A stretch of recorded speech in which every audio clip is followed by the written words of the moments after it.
Mutual funds में लंबे समय में इन्वेस्टमेंट सेफ इन्वेस्टमेंट के तौर पर गिना जाता है। लेकिन म्यूचुअल फंड से उलट हेज फंड एक ऐसा इंस्ट्रूमेंट है जहां पर आपको ज्यादा रिटर्न कमाने का मौका मिलता है।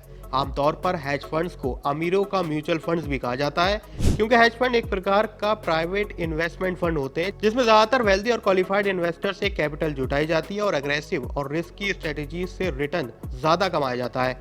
हेज फंड में बड़े निवेशक शेयर्स को लॉन्ग और शॉर्ट पोजीशन दोनों में ट्रेड करते हैं, क्योंकि हेज फंड का मकसद मार्केट से ज्यादा रिटर्न पाना है, फिर चाहे शेयर मार्केट में उस दौरान तेजी रही हो या नीचे गिरावट के साथ ट्रेड कर रहा हो। ये फंड एक तरह की विशेषता रखते हैं जिसमें म्यूचुअल फंड की तरह सख्त रेगुलेशन नहीं होती है।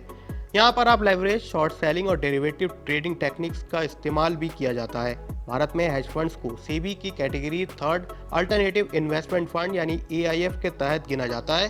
इसके साथ ही इन पर इसी कैटेगरी में टैक्स भी लगाया जाता है, यानी कि शॉर्ट टर्म और long term capital gain tax in पर लागू होता है। लेकिन यहाँ जानने वाली चीज़ है कि हेज फंड में हर कोई इन्वेस्ट नहीं कर सकता, क्योंकि ये सिर्फ एचएनआई और इंस्टीट्यूशंस ही यहाँ पर निवेश कर सकते हैं। मिनिमम इन्वेस्टमेंट की बात करें तो करीब 1 करोड़ रुपए यहाँ लगाना होता है। तो ऐसे में ये इन्वेस्टमेंट सभी निवेशकों के लिए नहीं होते हैं, लेकिन इसमें रिटर्न आमतौर पर मार्केट से ज़्यादा रहता है।